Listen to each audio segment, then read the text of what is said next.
Alright, so we know who the Eagles' official Week 1 opponent will be, but we might have a jersey problem. On the good news, there's optimism surrounding DeVonta Smith's contract. And the Birds signed a veteran tight end, so what impact could he have on the offense? While Devin White's determined to be the difference maker this season for Vic Fangio, but there's also one draft still who's the perfect fit for the DC scheme, and should terrify the rest of the NFL if he landed in Philly. So let's talk about it, but first, let's run it.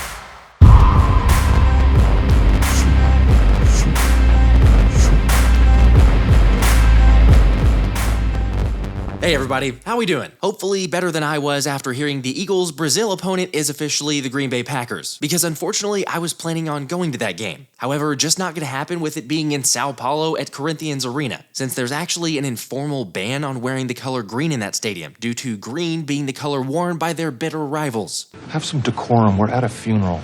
Shh. You may think I'm kidding, but for real. Corinthians fined their striker Joe 3 years ago for wearing a pair of green boots. Of course, Joe went on and claimed they were turquoise blue. But for it to cause that big of a controversy then with, let's see, now the Eagles who wear midnight green or Kelly green or something like that, and then also a team named the Green Bay Packers feels like an issue. Very bad feeling about this. My hope is that maybe the gods will show favor on us since we don't actually have the word green in our team name. Fortunately though, for both squads, there is an answer to play without green. Yet if those are the uniforms the two sides decide to go with, then that might be even more of a mistake than the NFL made. Alright, sorry, I'm just bitter and upset that I don't get to go watch what could have been or should have been a prime-time matchup between two of the best teams in the NFC. Either way, it should be a good game, and the odds makers agree, setting the opening line with the Eagles being listed as 1.5-point favorites in Brazil. Although home field usually accounts for 3 points, and Philly's technically the home team, so I don't know. I mean, maybe on a neutral field, then I guess the Pack would get the nod. Yet BG did share why he's not worried about the pass rush versus the Week 1 opponent. Man, I'm feeling good because we still haven't done the draft yet,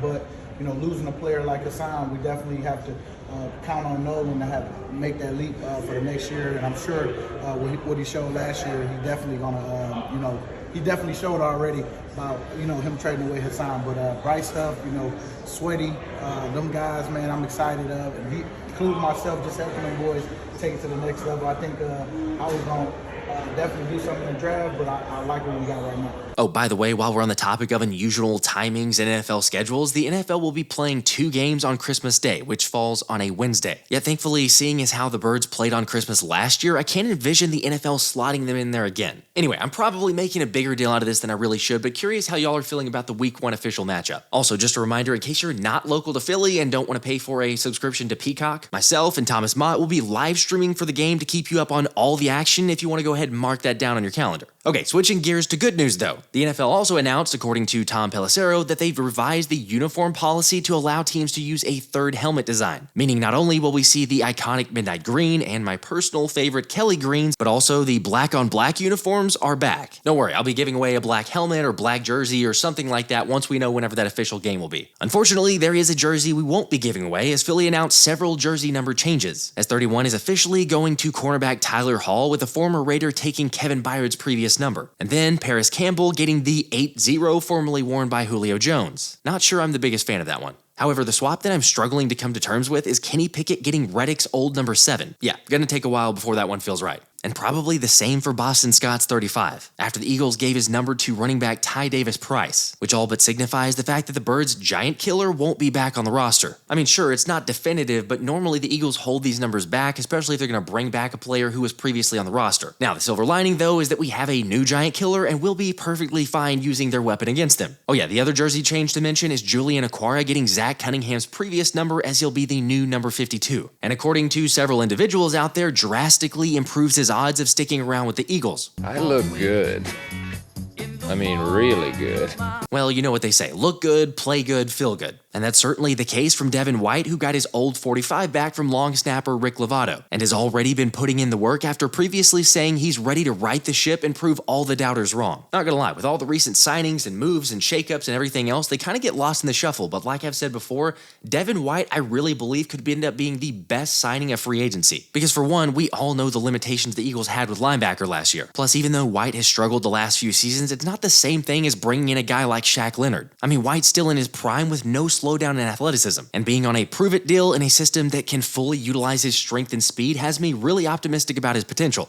Curious where y'all are at on White. Give me your stat line predictions for him. Tackles, sacks, interceptions, forced fumbles, all that. Also, since I mentioned speed a second ago, how about Swole Batman? Since he was clocked hitting 22 miles per hour according to his trainer during a workout. And the reminder that A.J. Brown is not human. Neither is DeVonta Smith though, because okay, sure, I'm not a professional athlete, but I can relate to being a dad and the whole lack of sleep schedule. Yet somehow Smitty's able to function on 4 hours of sleep a night and a diet of McDonald's. I mean, that's crazy. Anyway, the more important aspect to touch on is that the Birds and the Slim Reaper are getting close to striking a new deal on an extension, with ESPN's Tim McManus reporting that there's a general optimism that they'll reach an agreement soon, as the initial speculation is that the numbers are around 23 to 25 million per year. And personally, that's a really good bargain for Smitty, especially once we see other deals getting done. Regardless, number 6 ain't worried about a thing, saying it's all in God's hand. At the end of the day, extension or not, I'm gonna have to come in and do what I do. It's God's timing, and he's gonna put me in the right place at the right time. Love it. Again, I'll continue to say this, but I'm not worried one bit. It will get done, and there's really no concerns about an extension for Smitty. Also, there is more of a breakdown on that, the potential numbers and everything else that I have on a future video. But right now, let's talk about one of the more intriguing prospects for Vic Fangio's defense. After Brett Coleman brought up Texas Tech safety Dadrion Taylor-Demerson, saying, I don't know if he'll be the first safety drafted, but if he goes to Vic Fangio, he might end up being the best one. Of course, me going to Baylor, keeping up with the Big 12, know a little bit about him. I mean, it's hard not to look into a dude nicknamed Rabbit. Now, for those not as familiar with DTD, he's a 23-year-old who tested as the 7th most athletic safety at the Combine, running a 4.41 40 time while also posting a 38-inch vertical and showing some positive traits in drills. Which cool, you know that's positive, but what makes him such a great fit for Vic Fangio's scheme? Well, for starters, it's versatility, with NFL analyst Lance Zierlein saying he offers dynamic ability to succeed in multiple coverage schemes, has strong football IQ, and consistent production to align him with what defensive coordinators are looking for. Also, Rabbit is incredibly instinctual with a playmaking demeanor and plus ball skills. As another scout put it this way, a whisper of quarterback intention sends him racing to the throw, and then he has a knack for reading the QB. Of course, that can also be his weakness, with a couple scouting reports that I've seen and also game film showing that he bites on play action and, occasionally going with a little bit of misdirection. But again, the more I've gone back through this dude's tape, I totally see what Coleman's talking about, because the Rabbit can play as a split safety, high safety, and even in the nickel. For example, Taylor-Demerson played in a total of 815 defensive snaps last season, and while nearly half were as a deep safety, over 200 were in the slot and over 100 were in the box. In fact, DTD's played over 200 snaps in the slot each season for the past 3 years, so he's no doubt comfortable there, which I'm a huge fan of. But he also had one of the best forced incompletion rates at 20% last season, while showing the ability and willingness to come up and make plays in the run game as well. Seriously, with this dude being so versatile and Fangio's preference for dudes like that in the draft, I've got to imagine he's on Howie's big board. Heck, I mean, everywhere that he's gone before the draft, he continues to turn heads. Like at the Shrine Bowl, where several members raved about his ability to lock down receivers and constantly play the ball, or later putting on a clinic during his pro day and repping out 18 reps on the bench, which is 5th best among all secondary players for those counting. Now, in case you're wondering or not quite sure, I should mention that Demerson is probably going in like the 3rd round, maybe 4th round, which obviously the Eagles don't have a selection there. However, if you trade out of one of those 2nd round picks, maybe add some more draft capital,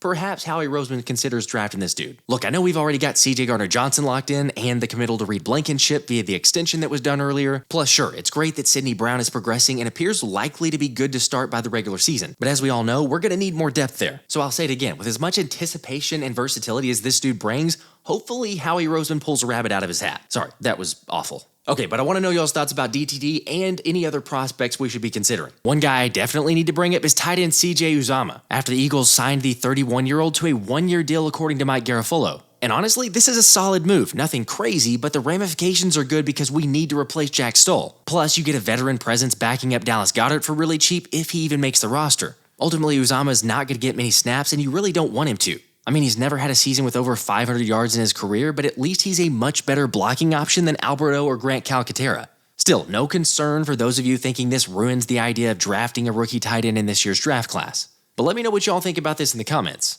By the way, for those who didn't catch it last night, Thomas and I are going to be doing an NFL draft league for anyone interested in joining. All you gotta do is send a Venmo or Cash App, the details which are in the description, and then I'll send you the link to sign up and make your predictions for draft night, where whoever gets the most selections right will win any jersey of their choosing. Oh yeah, even if you don't win, we'll end up drawing for others just by entering to the league. So good luck to you, hit me up with any questions, and I'll catch you on the next one. This has been the Philly Special.